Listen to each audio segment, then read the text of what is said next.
হ্যাঁ স্যার, ভালো আছেন স্যার? হ্যাঁ, ভালো আছি। আপনি ভালো আছেন? হ্যাঁ স্যার, আমি ভালো আছি। আমাদের smart technique pro and education চ্যানেলে আপনার অসংখ্য ধন্যবাদ স্যার। তো আজকের পার্শ্ব শিক্ষকদের যে বেতন বৃদ্ধির যে মামলাটি ছিল, আজকে চূড়ান্ত সিদ্ধান্ত একটা হওয়ার কথা ছিল, সেই জায়গা থেকে কি বার্তা এলো একটু বলুন স্যার। হ্যাঁ, আজকে আপনার হিয়ারিং ছিল। হ্যাঁ হ্যাঁ আজ রাত্রে মোটামুটি 15তম যে অর্ডার কপিটা বেরোবে হ্যাঁ কোর্টে, মোটামুটি যেটা হিয়ারিং এ আজকে হলো সেটা আপনারা জানেন যে 1 বছর ধরে কেসটা চলছে সাধারণ পার্শ্ব শিক্ষক উন্নয়ন সমিতির পক্ষ থেকে। একদম। এখানে আমরা দুটো পার্টি করছি, কেন্দ্র সরকার আর রাজ্য সরকারকে। হ্যাঁ হ্যাঁ তো কেন্দ্র সরকার একটা হলফনামা দিয়েছে এবং রাজ্য সরকার বেশ কয়েকটা হলফনামা দিয়েছে। সেখানে আমাদের কেসের বিষয়বস্তু হচ্ছে আমাদের এই সমগ্র শিক্ষা মিশনের গ্রুপ ডি গ্রুপ সি থেকে কেন পার্শ্ব শিক্ষকরা যারা বেশি যোগ্যতা সম্পন্ন কম রিমুনারেশন বা ভাতা পাবেন। সেখানে প্রথমে রাজ্য সরকার বলেছিল যে কেন্দ্র সরকার টাকা দেয় না, শেয়ার কমিয়ে দিচ্ছে। তারপরে বলেছিল যে গ্রুপ ডি গ্রুপ সির সংখ্যাটা কম বলে পার্শ্ব শিক্ষকদের অনেক বেশি সংখ্যা, অনেকটা সংখ্যায় বেশি বলে দেওয়া যাচ্ছে না। হ্যাঁ হ্যাঁ আর অনেক রকম যুক্তি দিয়েছিল যে কম সময় থাকে। তো সেগুলো তারা হলফনামা আকারে সবই কিন্তু কোর্টে জানিয়েছে। আচ্ছা। এবং একে একে আমরা সমস্ত কিছুই অর্ডার কপি তুলে দিয়েছি হ্যাঁ যে না, এগুলো কোনোটাই ঠিক নয় যে আমাদের সারাদিন স্কুলে থাকতে হয়, তার অর্ডার কপি তুলে দিয়েছি। হ্যাঁ এবং গ্রুপ ডি গ্রুপ সিরা আমাদের ডিপার্টমেন্টে সমগ্র শিক্ষার আন্ডারেই থাকে এবং তারা যে কাজ করে তার থেকে আমাদের যোগ্যতা বেশি, সেটাও তুলে দিয়েছি। হ্যাঁ তো আজকেও সেটা তালে গোলে অম্বলে পাঠিয়ে দিয়ে এটা ওটা বলে ওনারা আরো ডেট খাওয়ার একটা চেষ্টায় ছিল। আচ্ছা।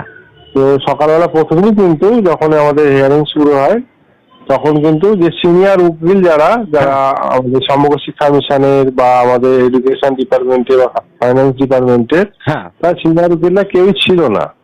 এবং কেন্দ্রের যে আমাদের সলিসিটর জেনারেলের যে বিল্লদল বাবু, উনিও ছিলেন না। আচ্ছা। জুনিয়ররা ছিলেন। তো আজকে জজ সাহেব একদম রায় দেবেন এরকম একটা ডিটারমাইন করে ফেলেছিলেন। আচ্ছা। দেখুন, আস্তে আস্তে সবাই চলে এলো এবং জজ সাহেব আজকেই রায় দিতেন। তখন বললো দেখুন, আজ সেখানে কিছু বলার নেই, কারণ ওনারা যোগ্যতা সম্পন্ন, ওনারা টিচার। একটা উদাহরণ সহ বললেন যে যদি জিওগ্রাফি কোনো ক্লাস থাকে একজন টিচারের, তাহলে সেটা আর জিওগ্রাফি ক্লাসের জন্য স্কুলে আসে না, সারাদিনই থাকে। সুতরাং ওরা সারাদিনই ক্লাস করে, ওসব বলে লাভ নেই। তো যে কেন্দ্রের যে অর্ডার কপিটা আছে 15-20 হাজার, যেটা 60% শেয়ার, সেটা অনুযায়ী আপনারা কত কি দেবেন, আপনার 40% সেটা বলুন। একটা উদাহরণ হিসেবে বললেন যদি 20,000 টাকা সামথিং ভাবেন, তাহলে আপনাদের কেন্দ্র সরকারকে 12,000 টাকা, রাজ্য সরকারকে 8,000 টাকা দিতে হবে। তো ওনারা তখন আমতা করছিলেন। বললেন তাহলে আজকে তাহলে এটা কি দেবেন বলুন। বলে এটা তো একটা আমাদের জেনে আসতে হবে ঊর্ধ্বতন কর্তৃপক্ষ কি দেবে। তো সেটা একটা দিন সেই দিনই আপনি রায় দেবেন। ওনারা সবাই এই ব্যাপারে সিদ্ধান্তে এসেছেন। তো 12ই ফেব্রুয়ারি ডেটটা একটা দিতে চেয়েছিলেন জজ সাহেব। বললেন যে না স্যার, এটা আরেকটু বাড়ান। জজ সাহেব বললেন আপনারাই ডেট বলুন, সেই ডেটেই আমি কিন্তু রায় দেবো, কারণ আমার কাছে সমস্ত পেপার তো এসে গেছে, তার ভিত্তিতেই রায়টা দেব।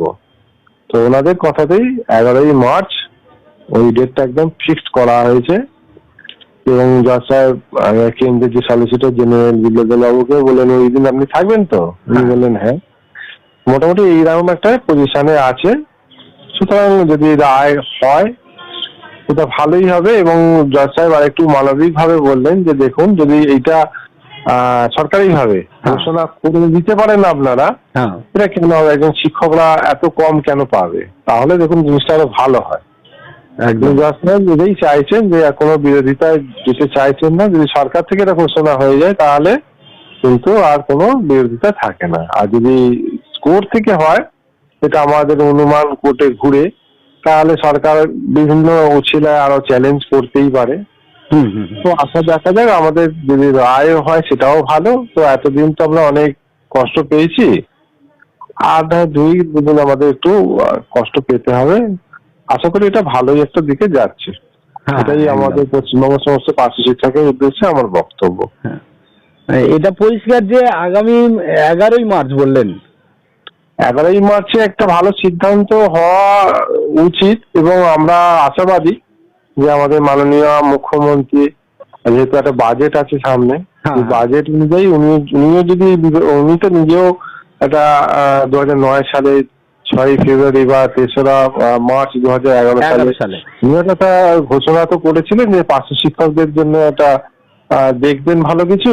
একদম। আমরা আশাবাদী, যেহেতু এই বিষয়টা একটা মানে উনি যদি করেন, তাহলে অবশ্যই আমরা সবাই পশ্চিমবঙ্গের যত পার্শ্ব শিক্ষক আছি তারা সবাই উপকৃত হব। আজকে সেই ব্যাপারে আমরা সবাই তাকিয়ে আছি কোর্টের দিকে এবং আমাদের উভয় সরকারের দিকে। এটা সত্যি করে আমাদের খুবই লজ্জার বিষয় যে একজন পার্শ্ব শিক্ষক, প্রাইমারি যে পার্শ্ব শিক্ষক, সে এখনো 10,000 টাকা হাতে পাচ্ছে না।